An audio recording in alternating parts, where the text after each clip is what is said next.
is Maki. It's been a while since the movie Gundam Seed Freedom was released. Today, I managed to get my hands on a small booklet, a new special giveaway for moviegoers. Looking through it, it seems to contain almost the same content as the setting materials included in the deluxe booklet. I think this was probably issued because the booklet sold out quickly, and this is a way to give those who couldn't get them a chance to enjoy the material. In this episode, I'm going to discuss the mobile suits in the movie, which includes spoilers.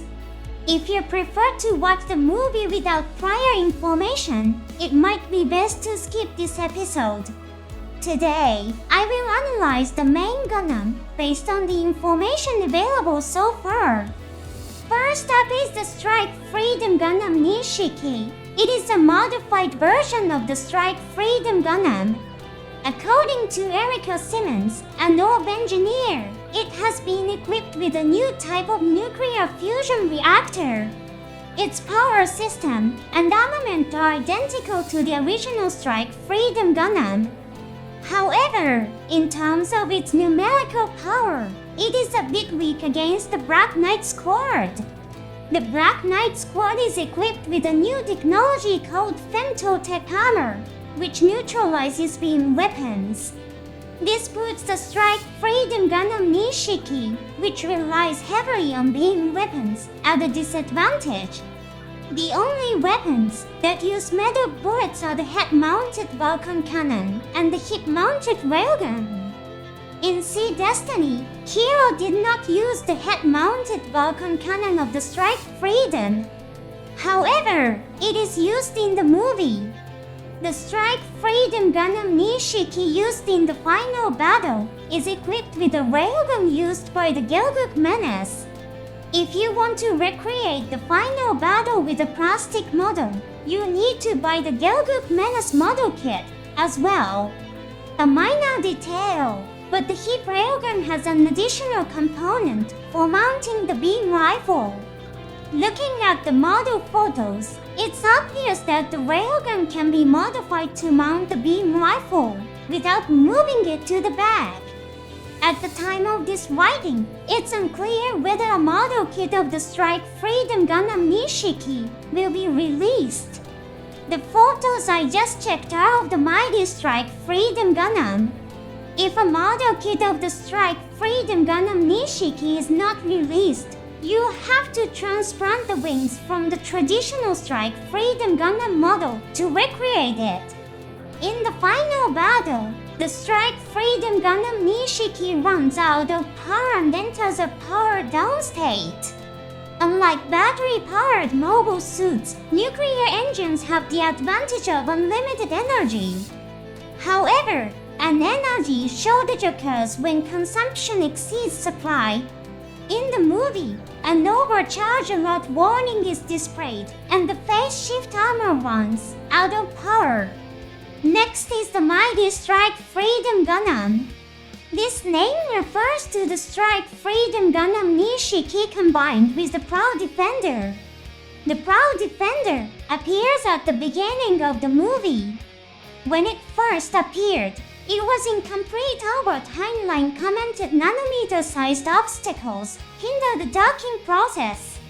It's frustrating that the workers' skills are inadequate. Albert was responsible for designing the docking system, while Kira Yamato did the programming, as mentioned in the scene.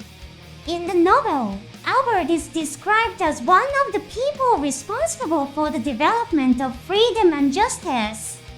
Perhaps it wasn't a lack of skill on the part of the workers, but rather Albert's excessive demands for precision. The Proud Defender is a mysterious device. However, based on its depiction in the movie, it may be equipped with a nuclear engine. Please note that this is my personal interpretation. First, when it was combined with the Strike Freedom Gundam Nishiki during the final battle, the energy was restored immediately. It's amazing that the immense energy demand of the Strike Freedom Gundam Nishiki was met in an instant when it was combined.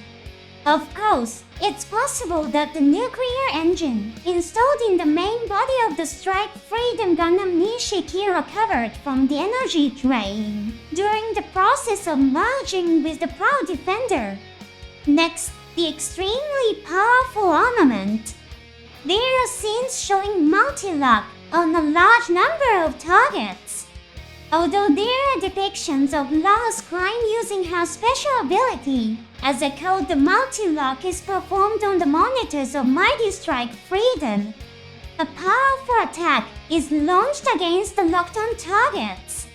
At that moment, lightning bolts will shoot from the wings of the Proud Defender. Eventually, lightning will be released in all directions around the Mighty Strike Freedom. All enemy missiles and warships are instantly destroyed. Then let's focus on the possibility that the Proud Defender was originally planned for the Rising Freedom. When Elika Simmons gave the Strike Freedom Nishiki to Kiro, his expression was one of surprise. Also, after the Rising Freedom was shut down, Kiro did not say he was going to opt to retrieve the stored Strike Freedom. It's very likely that Kiro didn't know that the Strike Freedom Nishiki was being prepared for him. Furthermore, there is a possibility that the Rising Freedom Gundam was not equipped with a nuclear engine. When the Rising Freedom was activated, the software did not include the term neutron. It's possible that the battery-powered engine couldn't use the Proud Defender's armament. Mighty Strike Freedom has other powerful equipment. First, it generates a defensive field around the mobile suit that neutralizes all weapons. The details are unknown, but pink and gold particles form the defensive field. Its defensive power is extremely high as Lois Klein, who was outside the cockpit, remained unharmed. This indicates that the field blocks not only attacks, but also shock and heat. At this time, there are depictions of gold particles rotating in a ring-like shape around the mobile suit, very similar to Stargazer. Then there's the convergent heavy nuclear beam cannon disruptor.